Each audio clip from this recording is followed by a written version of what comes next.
And I got to tell you, it's interesting, like even at like really large organizations, people go like, well, Jason, how do you measure marketing success? And I go, is my CEO happy and is my head of sales happy? And they go like, they're expecting like, oh, what's your Google ranking and what's your CPL and what's your ROI? Believe me, you got to have all of those things in place to make your CEO and your head of sales happy. But at the end of the day, if you do it all and the person's like, Jason doesn't get the business, he's not a part of the team, he's not helping my sellers every day, it's not going to matter, because that salesperson, that CEO is going to have the biggest impact on your performance and how you're working together as a team. So ultimately, all the metrics in the world will be hollow if your CEO and your head of sales aren't happy, right? Yeah. And again, depending on your company setup, that could be you as the entrepreneur or whoever. But at the end of the day, you got to feel good about what you're doing and you got to be driving the results for the business. Welcome to Thrive, a Paychex business podcast, your blueprint for navigating everything from people to policies to profits. And now your host, Gene Marks.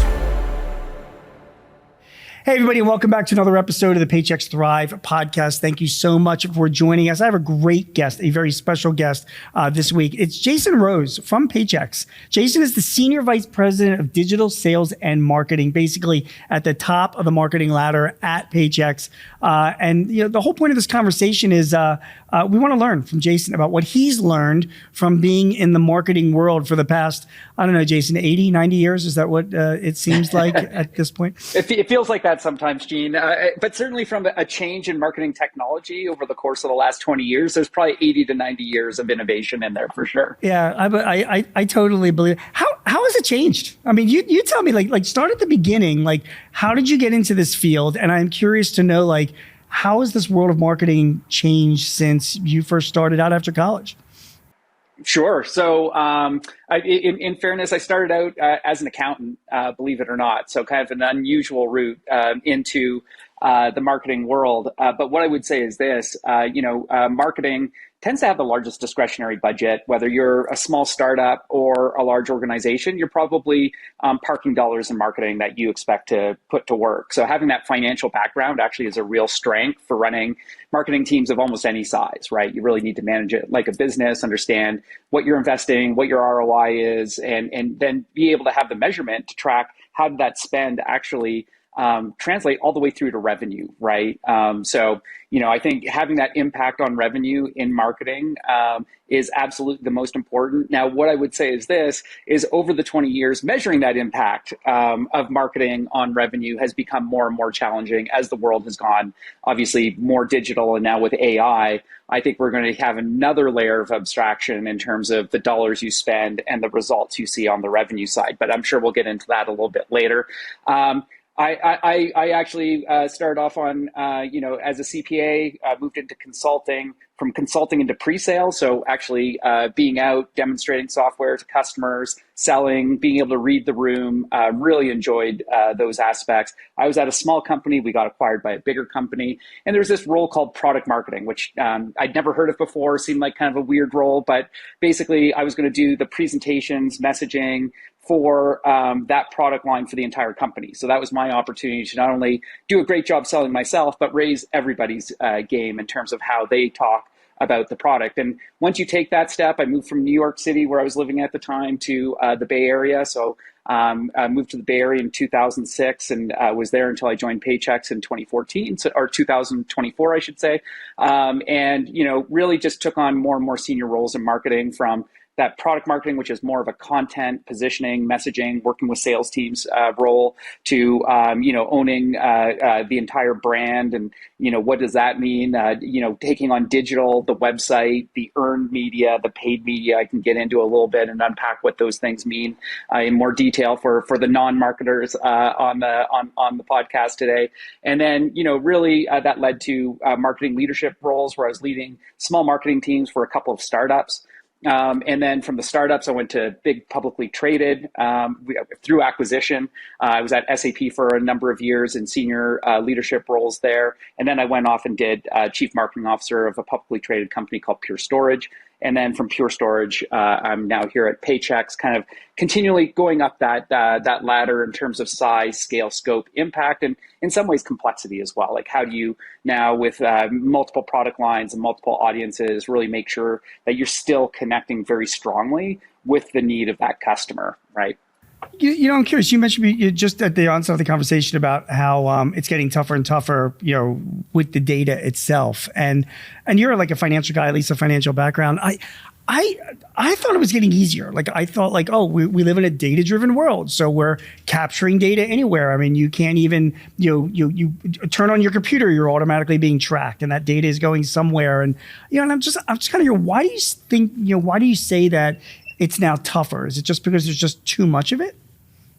Well, I think, it's the diversity of systems, right? Like it is so easy right now to spin up a Facebook / Meta, Instagram campaign, Google, advertising campaign, do a little event off to the side, and I could go on and on, market through affiliates, do some display advertising. And guess what? All of these things are different systems. They all have different definitions of, is it a click-through? Is it a marketing qualified lead? Is it an opportunity? So there's different languages around these things. There's different criteria for what qualifies. So really you could say, oh, I'll just dump it all in a big data lake and, maybe I'll use my favorite, BI tool on top of it and I'll get the answers. Well, you will get an answer, but when you're mixing together apples and oranges and pears and grapes and you go, well, how much fruit do I have? Just getting the aggregate count really isn't that useful, right? So you really kind of need to be able to understand the various pieces of information, what they mean, and then on top of that, the time horizon by which these things come to maturity, the way they grow, the way that relationship with the customer is built, also is varied. So you can't just say, hey, 1 week post this activity, how many clients did I get, and let's put a stake in the ground and call it a win, right? Oftentimes, hey, they showed up to a webinar, we nurtured them through email, they visited the website, they watched a demo, then they filled out a form fill, and you go, okay, well, which one of those things should get credit, and how do I measure the success of my total program across all of those tactics? And that's, Gene, where it gets a little more complicated. And big shout out to my friends in something called marketing operations, right, who actually take all the apples and oranges and pears and grapefruits and grapes and go, all right, how do we create a common benchmark and a common flow for these things that then we can measure the success of the total program. So that's where some of the complexity comes in, Gene. I'm curious. You're also a student of the industry as well. Without naming names, or maybe you can name names, what marketing efforts, what brands, what organizations have you come across that really impress you? Like you're like, these guys got their act together when it comes to marketing. Like I would love to be VP of marketing at that company because that's the kind of company that's really got their act together. I'm kind of curious, who's caught your attention and why? Sure. Well, the interesting thing is a lot of people respect Apple in a lot of ways. I have a huge amount of respect for them. Obviously, one of the most valuable companies in the world. Here's the challenge, though. I think in good marketing today, the product and the marketing are completely intertwined, and I think Apple does a good job on that. But I would argue their product hasn't really innovated since the iPhone X. Right? If I look at my iPhone 16, which I've got on the desk next to me here, and I look at my iPhone X. Same UI, same experience, same icon, maybe there's a little thing at the top. So I would say Apple is, operating at huge scale. So it's harder for them to come and do new and innovative things. So I'm actually having a lot of fun right now with a little financial services company called Cred AI. And what is absolutely blowing my mind about what they've done is the tightness of the product experience and the marketing experience. You almost can't distinguish the two of them. And the product looks spectacular. It's absolutely beautiful. They actually in-house have documentary filmmakers and everybody else. So when you get your little how-to video, it is super cool, very personal, and a part of the overall product experience. And Gene, I think that's where, great marketing is right now. One of my favorite quotes is, the future's already here. It's just not evenly distributed. So if you think about that, when I look at that company, I see the future. I see okay, this is an integrated customer journey and experience where I can't tell where I went from the marketing to the product. And I think that, that is really magical and something that I've been just insanely impressed with as I've gotten to know the team over there. Yeah, that's really interesting. It's funny how there are, the difference between the product itself and the marketing efforts are becoming so much more merged together. and then they create a brand. So, which brings me to my next question. Like, so our audience, as you know, I memean, they're business owners, and whenever I talk to clients and they are looking to hire a marketing manager or a VP of marketing, whatever, to them it's always about leads. And I'm just kind of curious, like, do you think that's right? Should it always be about leads? Is it that way at Paychex? Is it that way at the other companies that you've been with? Or is there other things that we should be taking into consideration when we talk about marketing? Well, of course, I tied back, kind of the need to put that marketing effort to work in order to drive revenue, right? And I think for a lot of entrepreneurs, leads is that connection, right? So it's very common, for salespeople to always look at their marketing team and go, where are my leads? I need more leads, right? But the question really is, how do you do that? And I think there's a couple of different ways to get the leads. One is you can just pay for them, okay? If you've got a ton of money and you want to go out into Google and you want to go on Instagram and Facebook and these other apps where people are, you can spend a ton of money to get your ad in front of them. Now, the question is, how does the viewer actually feel about the ad? Are you showing up in the right places? When I click on the ad, what is the experience? Do I feel good about the product or the service that I'm looking at? And if you have a lot of money, but don't make a great customer experience and really resonate with the need of the customer, guess what? Your click-through rate's going to be lower. You're going to spend more per opportunity. Your salesperson's job, if you have salespeople, is going to be much harder, or attracting people into your shop or whatever your mode of, kind of offering your services will be way harder. So these two things actually work really closely together, that you need a great brand. And I know brand is a little bit of a soft expression in many businesses, right? But really, when I think about brand, I think about, what is the story and the reason for a customer to believe that you are the best solution to whatever problem they have. And that's your brand, okay? And that brand, will live in terms of, how you show up online, certainly a big part of most businesses today, but also in terms of, even the conversation we're having right now, Gene. Like, how do you as an entrepreneur show up? How does your sales team show up? How does the person at the cash register or the salesperson in the store actually show up and talk? And what is the personality and the attitude you want from those employees? How do you represent the way you work as a team or not, right? All are going to play into that brand experience for the customer, which will ultimately say, hey, I paid a lot of money on advertising, and you're probably doing digital advertising, so you can see your click. So it's not like the old days where you took out a newspaper ad and you kind of assumed people were coming in because of the newspaper ad. Now you can see the click, I can see the sign up, I can see that whole thread, but I can tell you that experience will increase the effectiveness of all of that advertising and spend you're doing. And that's where these two things really come together. One, much more tangible. So a lot of people focus on the leads, right? The one a little softer, but that to me is what really drives conversion rate, engagement, and even better, Gene, when you get your organic, hey, Gene, I just signed up for this great service. Or, hey, Gene, the favorite brand I'm looking at right now is this little company called Cred AI. They're amazing, right? Like, what a cool brand experience that is, that they're creating evangelists. And then guess what? They didn't have to pay for that. They earned that because of the great job they're doing in terms of their brand and how they're making the customer feel. Yeah, so my takeaway from what you're saying is, I mean, it's not just about generating leads. It's not just about sending out email campaigns or, like you're saying, having Google ads or an online presence, but, it's about how your company operates, right? I mean, and I have a really good friend, Jason, that he's like a sales consultant, and his whole thing is that everybody's in sales, whether you're, on the finance team, whether you're in the shop, whatever, if you have any interactions, not only with customers, but also with the products and services that you're providing, you're representing the company and you're in sales, because it all in the end. And I think you're giving a very similar message. Like, everybody's in marketing in a company, right? I mean, you can spend all of this money and all of this time trying to generate leads and getting work in, but if the product or service that you're going to deliver sucks, or if the attitude that you're bringing or the perception that you're bringing is bad, people, all the marketing in the world is not going to help that, is it?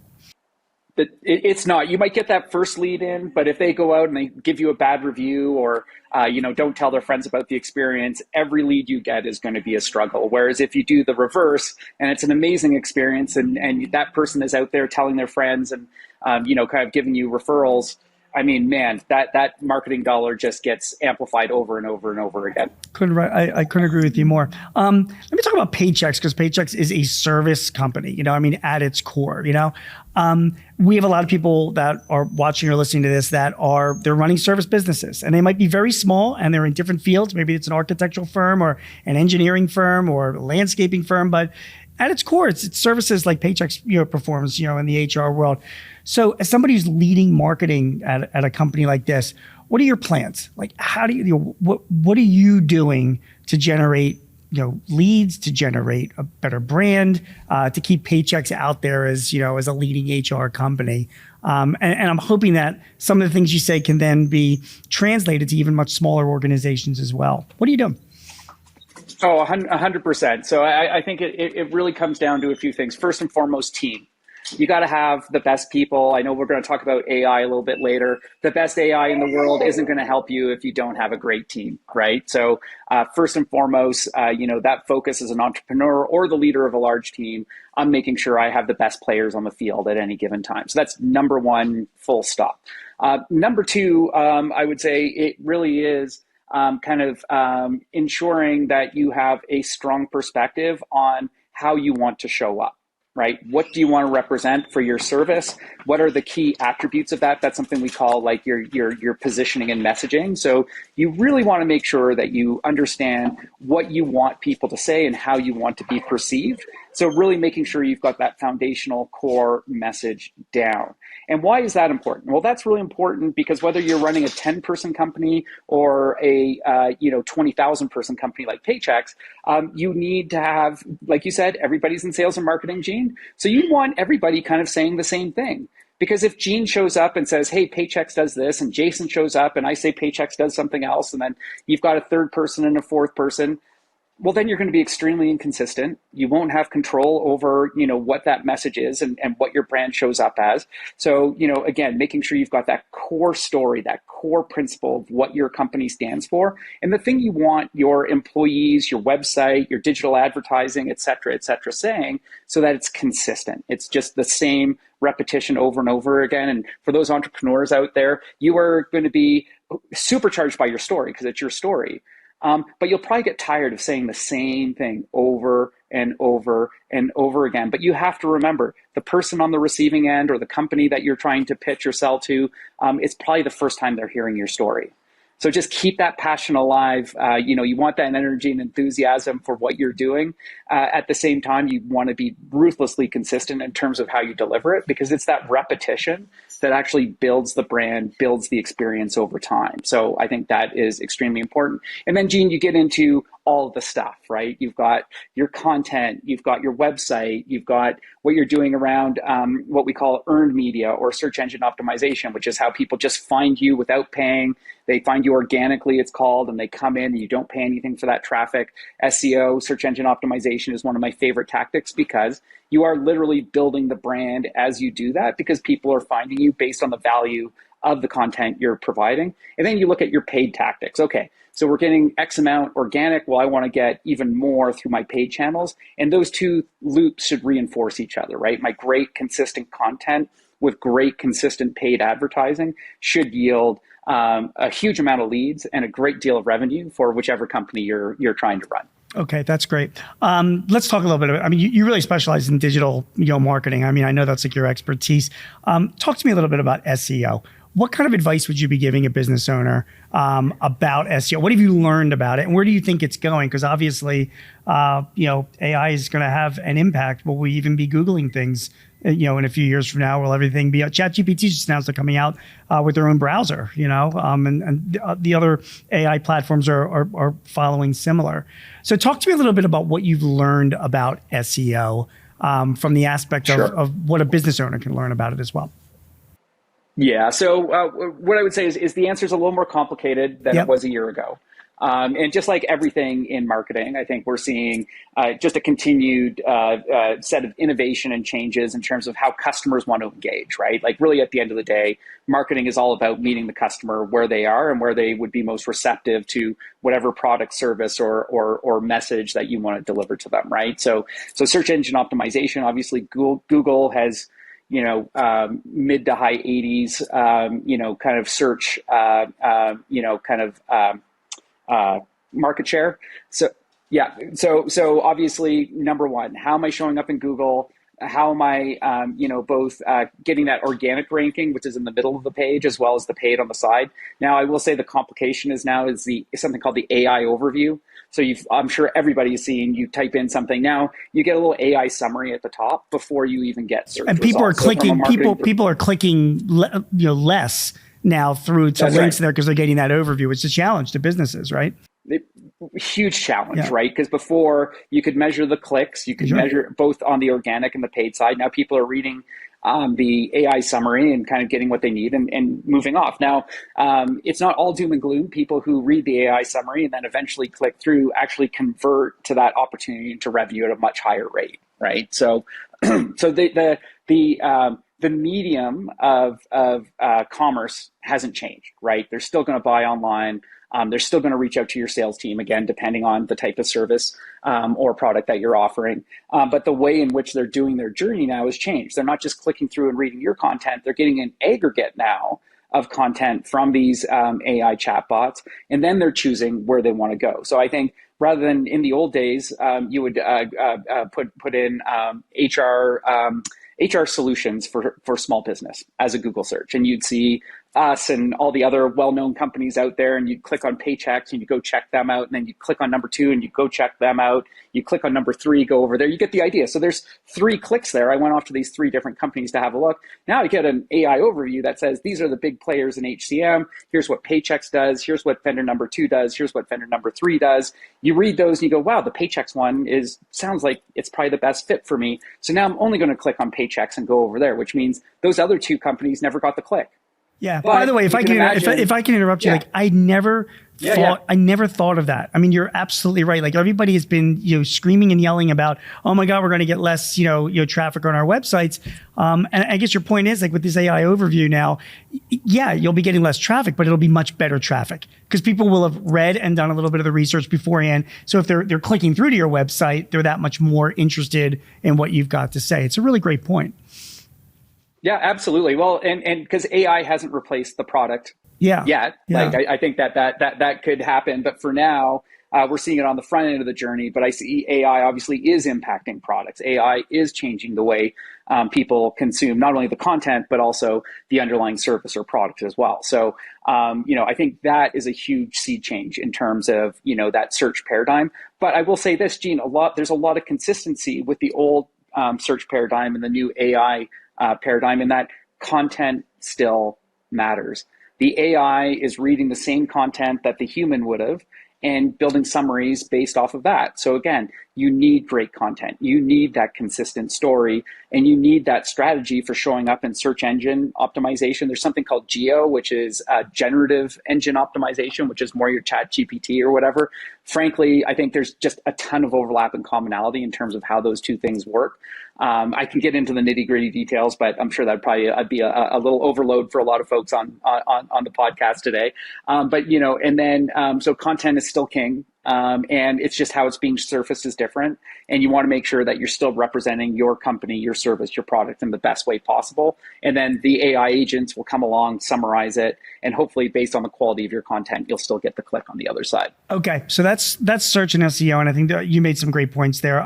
Talk to me about your thoughts about paid ads. I mean, just so you know, I've had horrible experiences with paid ads. I mean, like my company we sell like a few CRM applications, and we will go out there and, put money into paid ads. But like the vendors that make these CRM applications, and we know who they are, they dominate the space. If people are looking for a CRM solution from a company, and even in Philadelphia, I'm on page 4 of the results, which nobody ever gets to because the vendors have dominated it all. So is it a viable option, paid ads for smaller companies? Can it work? What are your thoughts? What has been your experience with paid ads? Well, you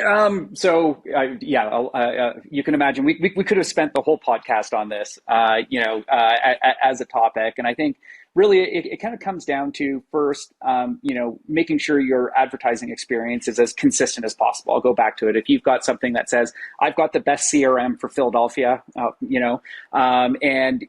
you drop down to the page and the page is just generic. It says nothing about Philadelphia. It doesn't give you any indication that, that ad for a Philly CRM that I just clicked on connects with that page, and you're just talking about generic CRM.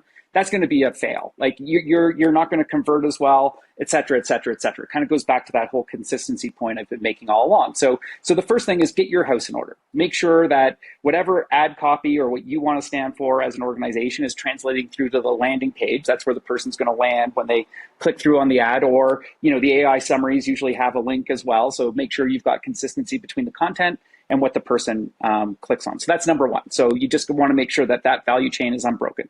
Number two then is the tactics, right? Like, so how do I compete with like these, Fortune 500 companies that have all the deep pockets in the world? Well, guess what? If you're looking, you're an entrepreneur in Philadelphia and you want most of your, clients to come from, within a 200 or 300 mile radius of that, which by the way, that's a pretty significant, population you're talking about there. So maybe not the best example, but the idea being, you can geofence these things. So you could say, I only want people from within this area, which again will increase the hit rate, but also reduce the cost of those ads in many ways, because you're not competing then on such a large stage, so to speak.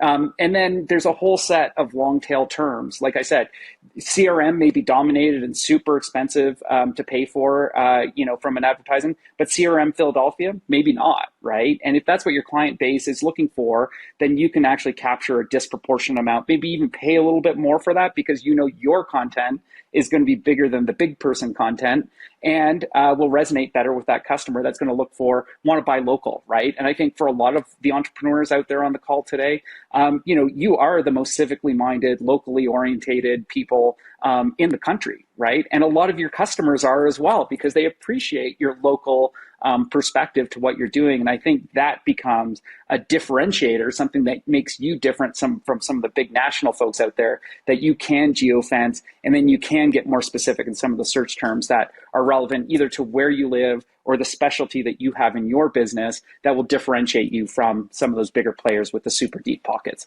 Jesus, Jason, this is great stuff. Okay, I have more for you. You mentioned earlier in this conversation about building that team that you want to have. Okay, mm-hmm. So let's talk a little bit about people. All right, first of all, say I'm running a business, I'm at a certain size. It's now time. I'm like, you know what? I can't do this on my own. I need to bring in a marketing person. Maybe it's a marketing manager, mm-hmm. VP of marketing, but I need to bring in a marketing person. What do you look for? Who's a good marketing person to you? What kind of person would you hire? So first of all, curiosity, energy, just a willingness to get stuff done. I think, I look at marketing as a discipline, and it's about storytelling. It's about how you show up, right? So I don't start with technical marketing skills like, oh, have they run Google ads before? Or all this stuff, they've made it super easy. They're basically consumer grade products. So there's nobody that has a PhD in Google advertising. Right? There's no such thing. right? Basically, any marketer you hire will have been pretty much self-taught. They'll go out, they'll do the online stuff, everything like that. So first off, I don't rule out people from any discipline who have curiosity, a passion for your business, right? Because they're the ones that are going to understand your customer. They're going to understand what resonates, like that curiosity for what the customer needs. And then being able to just take and get it done, okay? Hey, we need a website. How can I take that understanding of my customer and who I'm trying to attract, translate it into the website, figure out and just bootstrap, like how do I, set up campaigns? How do I measure success? All of these things are consumer grade tools. They may seem daunting from the outside, Gene, but I got to tell you, once you get into them, they want your money. They want your advertising money. So they're going to make it as easy as possible for you to figure out who your target market is, how you're going to bid in those auctions, and then, eventually activate those ads. And then you pair that with just somebody who's passionate about your brand, about your customer, and get them to build the content that I think will then resonate and kind of fulfill that value chain that we've been talking about throughout the call. So that's kind of what I look for. Of course, depending on the scale of organization, you're going to get more and more senior resources, and then there's a whole other set of things. But I will also revert back. A lot of what I've just said revolves around culture, the way you want to show up as an organization, who you want to work with. And when you don't get the leads, if we want to use that, how are they going to handle the situation? What are they going to be like to work with? How are they going to react? What are their plan A, B, C, D, E to really help make your business successful? And that I think is also a really important part of the mix here. Any advice on how you would evaluate somebody like that? Like, say you hired that person and, it's a year later and you want to, is this person doing a good job or not? What are your thoughts on the metrics you would use? Oh, yeah, absolutely. So first off, I mean, all the businesses have some sort of goal in terms of what they're striving for in terms of sales, customers coming through the door or clicking through online. So that's the hard baseline, right? Like, are you kind of achieving the traffic goals, and that could be physical traffic or online traffic that you're looking for, and then is that traffic converting through to sale? Like I said, I always go back all the way back to revenue. So how are they influencing and impacting the revenue of the company? And I got to tell you, it's interesting. Like even at like really large organizations, people go like, "Well, Jason, how do you measure marketing success?" And I go, "Is my CEO happy and is my head of sales happy?" And they go like, they're expecting like, oh, what's your Google ranking and what's your CPL and what's your ROI? Believe me, you got to have all of those things in place to make your CEO and your head of sales happy. But at the end of the day, if you do it all and the person's like, Jason doesn't get the business, he's not a part of the team, he's not helping my sellers every day, it's not going to matter, because that salesperson, that CEO is going to have the biggest impact on your performance and how you're working together as a team. So ultimately, all the metrics in the world will be hollow if your CEO and your head of sales aren't happy, right? Yeah. And again, depending on your company setup, that could be you as the entrepreneur or whoever. But at the end of the day, you got to feel good about what you're doing, and you got to be driving the results for the business. Yeah, what I'm getting for you there is that if I hope you're with Paychex for the next 50 years, but like if you leave Paychex and you go and you join a startup, and it's a CEO that's hiring you to come in as a marketing, what I'm getting for you is like your approach would be like, okay, what do I need to do to make the CEO happy? Like, what is the CEO? What's their objectives? What do they want? And it's your job as the marketing person to come through and implement those objectives, right? So it sounds like the earliest questions you would ask. Yeah, absolutely. Where are we going? What's our strategy? How do you work together as a leadership team or as a team, depending on the scale of the company? I mean, these are all the questions that I ask when I evaluate a company, and really understanding those objectives. And then it's like, all right, well then, how much revenue, how much pipeline do we need to get the business? What's your sales cycle like? Where do your customers generally go to get information about this topic, right? So there's a whole bunch of tactics that come out of that high level strategy and cultural fit. But really it's, again, am I going to be able to work well with these folks? Are we going to be a great team? And are we going to have fun doing it? Because at the end of the day, even when you're super successful, but you're miserable in terms of the people and the work you're doing, it doesn't feel good. It's not a great situation. So you want both. You want to be super successful and have a great time doing it with great people. All right, fair enough. All right, crystal ball time. So you mentioned again earlier in this conversation that your job has changed so much. The technology has changed. In the 20 years you've been doing this. So let's look ahead. I mean, say how do you think your job is going to be different? You can't go beyond 5 years. I mean, nobody can. But just over the next 5 years, how do you think things are going to evolve? Obviously, AI and technology are going to be a big part of that. So give me your thoughts on where you see things going. Well, I think I'm going to start with a couple of things that I think are just going to be dead consistent. And that really goes back to my last answer, right?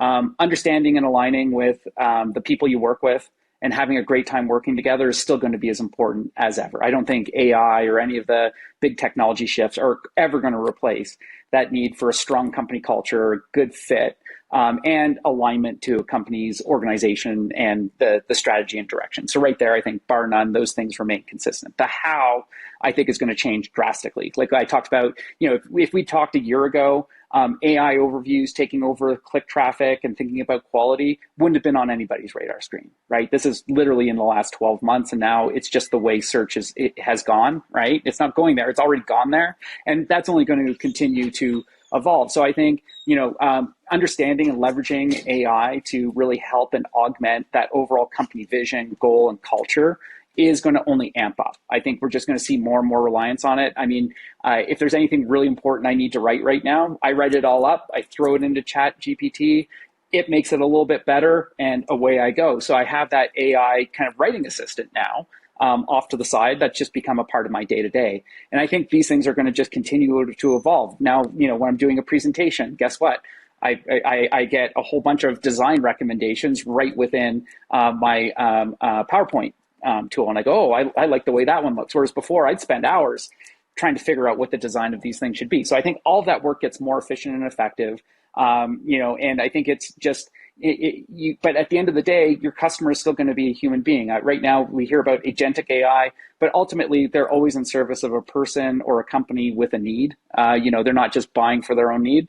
Again, I think at the end of the day, it's still about people. It's about meeting that customer requirement and how are you making them feel through that sales cycle or in providing the service that you're doing. And those things won't change. They'll be super consistent as we go. All right. That's great. I'll end with, one thing, Jason. I mean, you've been doing this for a while. You've learned a lot in the marketing space. Tell me about what you've learned over the past 20 years. Like when you were an accountant to start with, and now here you are, as a VP in charge of marketing at a publicly held company. What have you learned about the marketing profession that you think would be of value for business owners that are also looking to either get into the profession or hire somebody in that profession? Yeah, I think it's having a service mindset, right? Like marketing really is a service organization to the business. We represent the products, the services, the teams that are delivering those services, and really, making sure that you've got that strong understanding of what we stand for, what is our culture, how do we want to deliver that service, and then how do we make it ruthlessly consistent. So it's an interesting balancing, and marketing is a tough profession because on one hand you're in service of the organization, and the other hand you're striving for what I call ruthless consistency.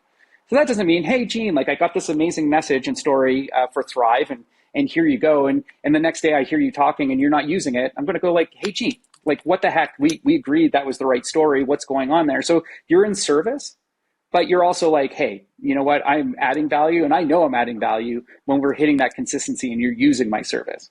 And when people stray off of that, that's when you've got to get them back on the path. So as a marketeer, it's striking that balance. Well, okay, wait a minute. I thought Jason was here in service of me, and that's true 100%.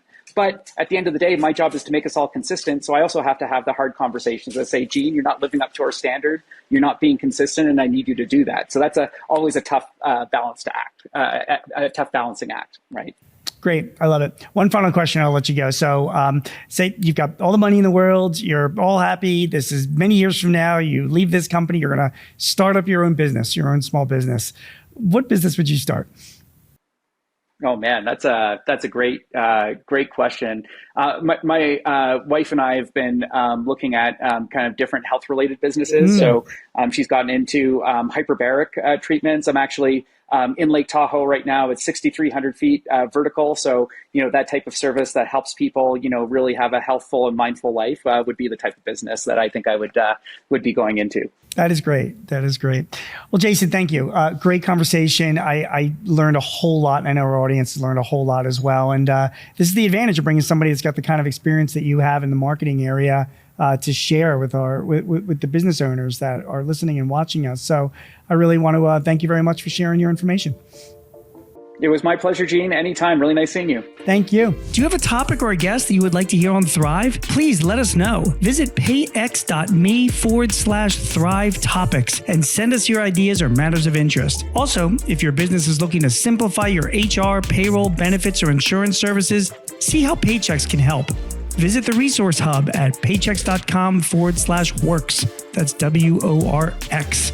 Paychex can help manage those complexities while you focus on all the ways you want your business to thrive. I'm your host, Gene Marks, and thanks for joining us. Till next time, take care.